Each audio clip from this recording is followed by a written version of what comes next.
Good morning students.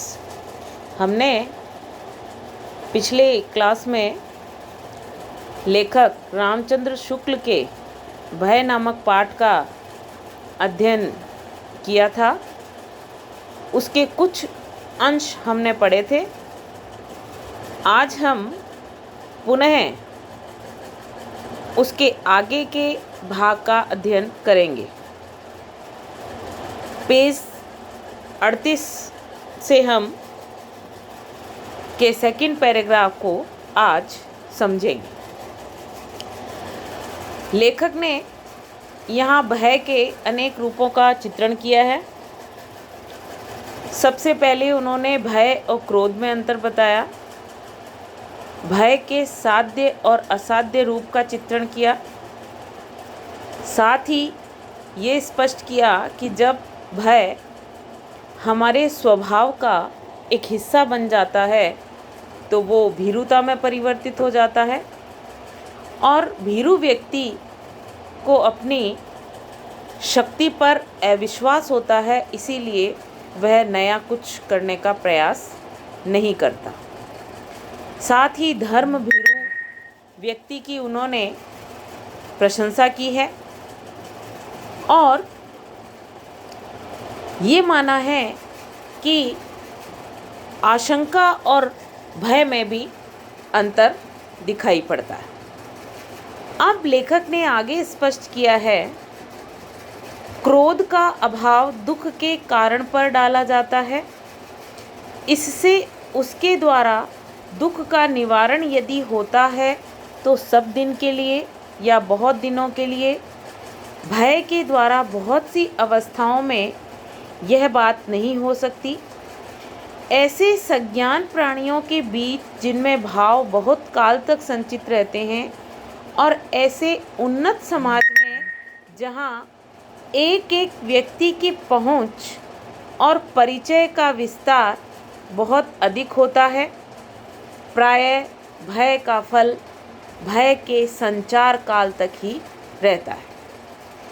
यहाँ लेखक ने इन पंक्तियों में स्पष्ट किया कि क्रोध का कारण व्यक्ति को पता होता है और वह अपने क्रोध के कारण को समाप्त करने के लिए प्रयास भी करता है।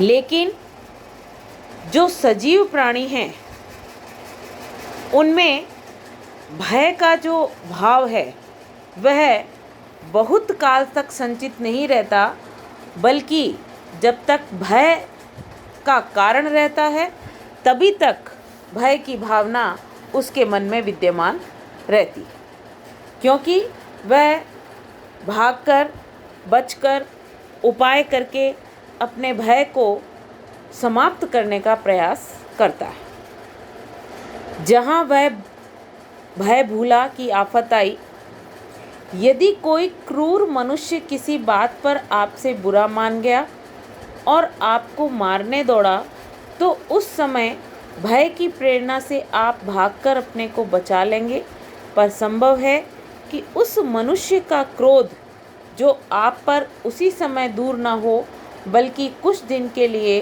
बैर के रूप में टिक जाए, तो उसके लिए आपके सामने फिर आना कोई बड़ी बात नहीं होगी। प्राणियों की असभ्य दशा में ही भय से अधिक काम निकलता है, जबकि समाज का ऐसा गहरा संगठन नहीं होता है कि बहुत से लोगों को एक दूसरे का पता और उसके विषय में जानकारी रहती। यहाँ स्पष्ट है कि लेखक ये समझाना चाहते हैं कि मान लीजिए यदि हमें कहा जाए कि हमारे साथ परसों कोई आपदा आने वाली है, कोई कष्ट आने वाला है, चाहे वो हमारे लिए शारीरिक हो चाहे अन्य किसी आर्थिक हो, तो हम भयभीत होंगे। लेकिन यदि हमें कोई वास्तव में स्वयं दुख पहुंचाने का प्रयास करे तो हम उसके प्रति क्रोधित होंगे। और भय जो है वह तभी तक हमारे मन में रहेगा जब तक भय का संचार काल है, यानी भय का समय अवधि बताई हुई है। और यदि किसी व्यक्ति के प्रति हमारे मन में क्रोध की भावना उत्पन्न हो गई तो वह क्रोध आजीवन बना रह सकता है और वह शत्रुता में भी परिवर्तित हो सकता है। इसीलिए लेखक का मानना है कि ये स्थिति तभी होती है जब मनुष्य असभ्य अर्थात अशिक्षित होता है, जहाँ शिक्षा का अभाव दिखाई पड़ता है। क्योंकि असभ्य लोग संगठित रहते हैं, एक कबीले में रहते हैं और इस कारण उन लोगों में भय की भावना अधिक दिखाई देती है, जबकि शहरी या नगरीय क्षेत्र में रहने वाले लोग दूर दूर तक फैले होते हैं, उनके परिचय का क्षेत्र भी दूर दूर तक होता है, इसीलिए उनमें भय की भावना अधिक देखने को नहीं मिलती।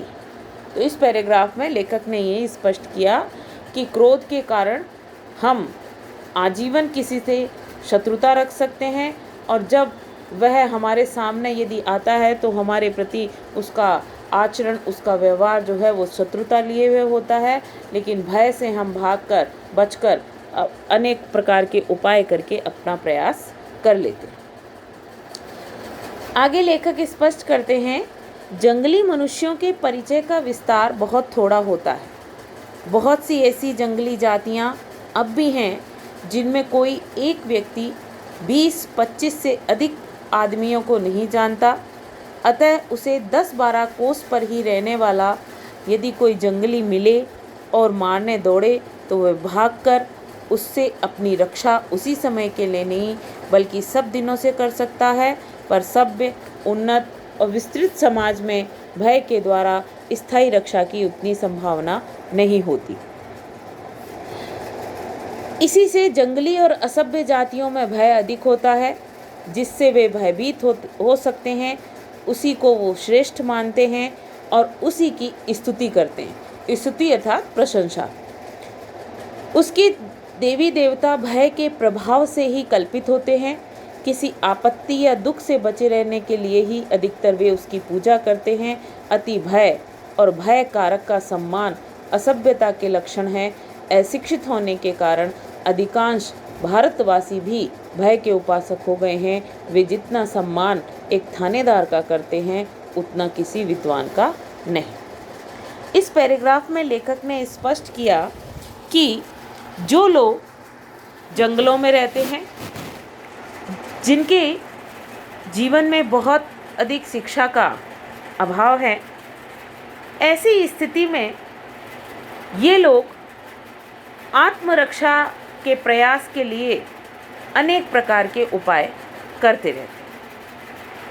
और जंगली मनुष्य जो हैं, जंगल में रहने वाले और अशिक्षित, असभ्य यानी अशिक्षित जो लोग हैं, उनमें भय का भाव अधिक देखने को मिलता है। और भय जिससे ये भयभीत होते हैं उसे अपना काल्पनिक देवी देवता मानने लगते हैं और सदैव उसकी पूजा अर्चना करते हैं, क्योंकि उन्हें लगता है कि हमारे जीवन में जो अनिष्ट होने वाला है, जो आपदा आने वाली है, उस आपदा की रक्षा इन्हीं देवी देवताओं की पूजा से संभव। यहाँ लेखक ने लोगों के प्रति व्यंग्यात्मक दृष्टिकोण भी अपनाया है और लेखक का मानना है कि जो व्यक्ति विद्वान है, विनम्र है, उसके प्रति लोगों में सम्मान का भाव नहीं है, जबकि जो शक्ति का प्रतीक है, जिसके पास ताकत है, उसके प्रति भय की भावना अधिक है और वह उस व्यक्ति का सम्मान करते हैं। और ये लेखक ने माना है कि असभ्य होने के कारण, अशिक्षित होने के कारण अधिकांश भारतवासी भी इसी प्रकार का कार्य जो है वो करने का उपाय करते हैं और वो भय के उपासक बन गए। लेखक का मानना है कि जो जंगली जातियां हैं, असभ्य जातियां हैं, वो जब उनके जीवन में भय आता है तो वो उन भयभीत करने वाले जो लोग हैं उनको देवी देवता के रूप में मानते हैं, उनकी पूजा करते हैं, उपासना करते हैं। भारत में भी वो कह रहे हैं अधिकांश लोग असभ्य हैं, अशिक्षित हैं, इसलिए वो एक थानेदार का तो सम्मान करते हैं लेकिन विद्वान का नहीं। और लेखक ने इसको एक व्यंग्यात्मक रूप में लोगों के सामने स्पष्ट किया है। आगे कवि लेखक कहते हैं, चलने फिरने वाले बच्चों में जिनमें भाव देर तक नहीं टिकते, दुख परिहार का ज्ञान या बल नहीं होता, भय अधिक होता है। यानी हमने पाठ परिचय में ये पढ़ा था कि जिनमें निश्चयात्मक बुद्धि नहीं होती वो बच्चे भयभीत नहीं होते। यानी बहुत छोटे बच्चे जो 4 या 5 महीने के होते हैं, जिनमें बहुत अधिक भाव नहीं टिक पाते हैं, वो बच्चे भयभीत नहीं होते। लेकिन जैसे जैसे बच्चे बड़े होते हैं, चलने फिरने लगते हैं और उन्हें बहुत अधिक दुख का ज्ञान नहीं होता, लेकिन फिर भी वो किसी अपरिचित व्यक्ति को देखकर जो है भयभीत होने लगते। बहुत से बच्चे तो किसी अपरिचित आदमी को देखते ही घर के भीतर भागते हैं। पशुओं में भी भय अधिक पाया जाता है। अपरिचित के भय में जीवन का कोई गूढ़ रहस्य छिपा जान पड़ता है। गूढ़ मतलब गहरा। लेखक स्पष्ट कर रहे हैं कि अपरिचित व्यक्ति को सामने देखकर ऐसा लगता है कि कोई गहरा रहस्य है, क्योंकि अपरिचित व्यक्ति के प्रति हमारे मन में उसके व्यवहार के प्रति कोई जानकारी नहीं होती। इसलिए जो है बच्चे हैं या अन्य कोई भी व्यक्ति है वो अपरिचित व्यक्ति से भयभीत होता है। प्रत्येक प्राणी भीतरी आँख खुलते ही अपने सामने मानो एक दुख कारणपूर्ण संसार फैला हुआ पाता है, जिसे क्रमशः कुछ अपने ज्ञान बल से और कुछ बाहुबल से थोड़ा बहुत सुखमय बनाता चलता है।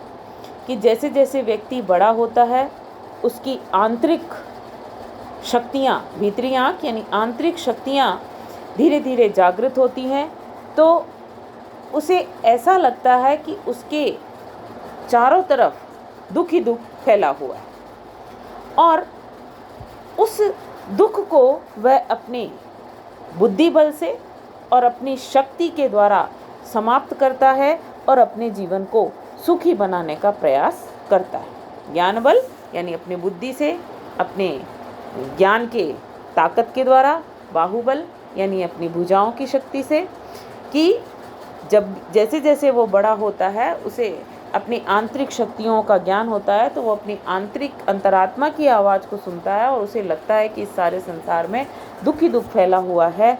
लेकिन जैसे जैसे वो बड़ा होता जाता है वह अपने ज्ञान के द्वारा, अपनी बुद्धि के द्वारा, अपनी भुजाओं की शक्ति के द्वारा अपने जीवन में आने वाले दुखों को दूर करने का प्रयास करता है और अपने संसार को सुखी बनाने का प्रयास करता है। क्लेश और बाधा का ही सामान्य आरोप करते जीवन संसार में पैर रखता है। यानी उसे लगता है कि हमारा जो जीवन है वो अनेक प्रकार के क्लेश यानी कष्टों से और बाधाओं से भरा हुआ है और इन बाधाओं को वह दूर करने का प्रयास करता है। सुख और आनंद को वह सामान्य का व्यतिक्रम समझता है। व्यतिक्रम का अर्थ होता है बाधा। विरल विशेष मानता है। विरल यानी जो सघन ना हो, घना ना हो, यानी कम मात्रा में हो। विरल का अर्थ कम भी हो सकता है। लेखक कह रहे हैं कि मनुष्य को ये लगता है कि सुख और आनंद जो हैं अपने जीवन में आने वाली बाधाओं को दूर करके ही प्राप्त हो सकते हैं और उसे लगता है कि सुख और आनंद जो है वो हमें कम मात्रा में प्राप्त होते हैं, क्योंकि व्यक्ति अपने जीवन में आने वाले कष्टों और दुखों को दूर करने का ही निरंतर प्रयास करता रहता है। इन विशेष से सामान्य की ओर जाने का साहस उसे बहुत दिनों तक नहीं होता। परिचय के उत्तरोत्तर अभ्यास के बल से अपने माता पिता या नित्य दिखाई पड़ने वाले कुछ थोड़े से और लोगों के ही संबंध में वह यह धारणा रखता है कि वे मुझे सुख पहुंचाते हैं और कष्ट न पहुंचाएंगे। जिन्हें वह नहीं जानता, जो पहले उसके सामने आते हैं, उनके पास वह बेधड़क नहीं चला जाता, बिल्कुल अज्ञात वस्तुओं के प्रति भी वह ऐसा ही करता है। लेखक ने स्पष्ट किया कि जो चलने फिरने वाले बच्चे हैं वो धीरे धीरे ही संसार के दुखों को जान पाते हैं, संसार के बारे में जान पाते हैं, और उन्हें लगता है कि सुख और आनंद को प्राप्त तभी किया जा सकता है जब वह अपने जीवन में आने वाली बाधाओं को समाप्त करेगा। वह प्रतिदिन दिखाई देने वाले जो अपने परिचित हैं, अपने माता पिता हैं, उनसे उनके बारे में उसके मन में ये धारणा होती कि वो मुझे सुख पहुंचाते हैं, कष्ट नहीं पहुंचाएंगे। लेकिन जो अपरिचित व्यक्ति हैं, जिनके आचरण के बारे में वह नहीं जानते हैं, उनके पास वह बिल्कुल नहीं जाते हैं। अज्ञात वस्तुओं के प्रति भी वो जो है वो भय का ही भाव रखते हैं।